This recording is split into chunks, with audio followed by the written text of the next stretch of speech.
एक समय की बात है, हिमालय की खाड़ी के किनारे एक छोटे से शांत गांव में राहुल नाम का एक लड़का रहता था। राहुल अपने क्रोधी स्वभाव और चंचल मन के कारण गांव भर में प्रसिद्ध था।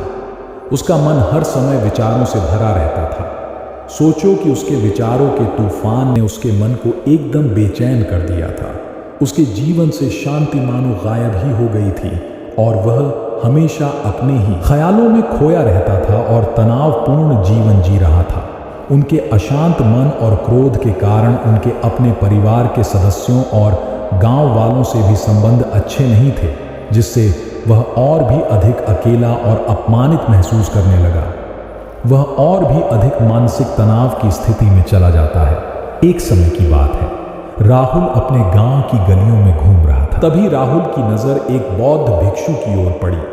देखा तो वहां बहुत भीड़ लगी हुई थी, तो राहुल ने भी जाकर पूछा कि प्रभु, मैं अपने अशांत मन को शांत कैसे कर सकता हूँ? राहुल के इस सवाल पर बौद्ध भिक्षु गर्मजोशी से मुस्कुराते हैं और फिर कहा कि अशांत मन को शांत करने का अभ्यास आत्म जागरूकता से शुरू होता है। अपने भीतर उठने वाले विचारों का निरीक्षण करने के लिए प्रतिदिन कुछ समय निकालें। उन भावनाओं पर ध्यान दें जो आपके मन में आती हैं और देखें कि वे कैसे आती हैं और आकाश में गुजरते बादलों की तरह चले जाएं। राहुल ने आंखें बंद कर लीं और बौद्ध भिक्षु के कहे अनुसार अपने विचारों का अवलोकन करने लगे। जैसे ही उसने अपने भीतर उठने वाले विचारों पर ध्यान देना शुरू किया, उसे इसका एहसास हुआ। अपने अंदर चिंता और इच्छाओं की एक निरंतर धारा बहती हुई महसूस हुई। सिर्फ एक एहसास ने ही उसे एक अद्भुत शांति का एहसास कराया। उन्हें यह भी एहसास हुआ कि यह सभी विचारों और भावनाओं से अलग है। बौद्ध भिक्षु ने आगे कहा कि जैसे शक्ति ने खुद को सभी मोह माया से अलग कर लिया था, वैसे ही अपने मन को अशांतकारी विचारों और भावनाओं से मुक्त करने का अभ्यास विकसित करो। बिना किसी पूर्वाग्रह के विचार को वैसे ही स्वीकार करें जैसे वह आता है और फिर धीरे धीरे उन्हें जाने दें और अपना ध्यान वर्तमान क्षण पर केंद्रित करें। लेकिन राहुल ने टोकते हुए कहा कि अगर विचार और भावनाएं इतनी मजबूत हैं तो क्या होगा? बौद्ध भिक्षु ने कहा, यह बना रहता है और मन को छोड़ने से इनकार करता है। बौद्ध भिक्षु ने राहुल की बात से सहमति जताते हुए सिर हिलाया और कहा, ऐसे कई मौके आएंगे जब आपके मन में सवालों का बवंडर चल रहा होगा। जब आपका दिमाग आपकी बात ही नहीं सुनेगा, तो ऐसे में आपको अपनी सांसों की ताकत पर विश्वास करना होगा। एक बार फिर भिक्षु ने राहुल से कहा, अपनी आंखें बंद करो और अपनी सांसों पर ध्यान केंद्रित करने के लिए अपने पेट को ऊपर उठाते हुए और माथा से महसूस करें। बौद्ध भिक्षु ने बताया कि जब भी आपका मन अशांत हो तो तुरंत अपनी सांसों पर लौट जाए। सांस की वाद्य गति आपको तुरंत वर्तमान के चरणों में वापस खींच लेगी और आपको शांति का अनुभव कराएगी। एक बौद्ध भिक्षु के निर्देशानुसार आने और जाने वाली सांसों पर ध्यान केंद्रित करने का प्रयास करें। इस छोटे से व्यायाम से उन्हें मानसिक शांति का अनुभव हुआ। उसे याद आया कि उसकी सांसें हमेशा उसके साथ थीं, जो उसे वर्तमान क्षण की याद दिलाती थी, आराम और शांति लाती है। राहुल के इस विकास को देखकर बौद्ध भिक्षु मंद मंद मुस्कुराए और बोले, मेरे प्रिय बेचैन मन को शांत करना एक ऐसा अभ्यास है जिसमें बहुत प्रयास और दृढ़ इच्छा शक्ति की आवश्यकता होती है, क्योंकि लगातार व्यायाम से मांसपेशियां मजबूत होती हैं। उसी तरह नियमित अभ्यास से मन भी शांत होता है।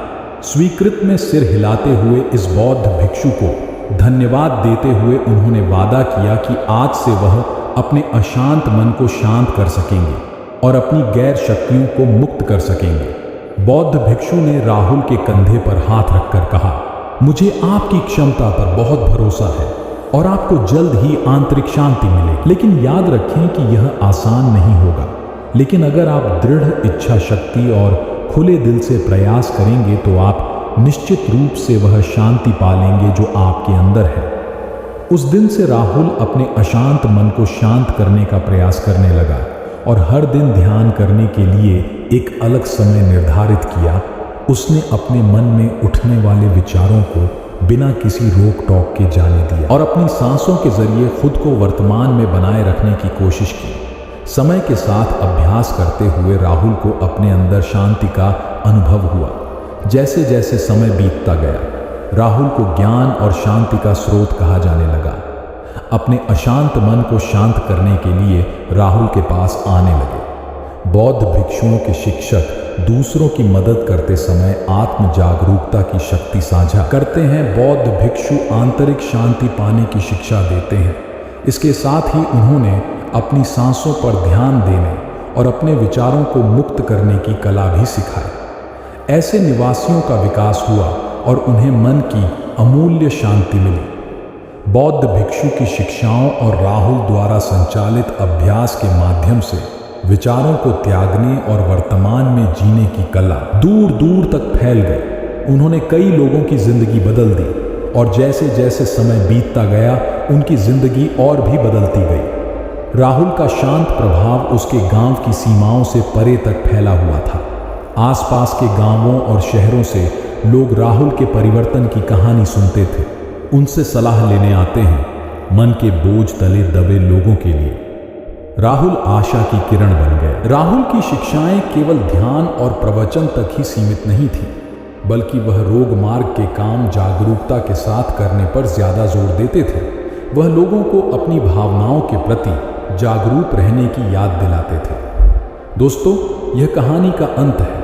मुझे आशा है कि आपने इस वीडियो से बहुत कुछ सीखा होगा। तो ऐसी वीडियो के लिए चैनल को भी सब्सक्राइब कर लें। धन्यवाद दोस्तों।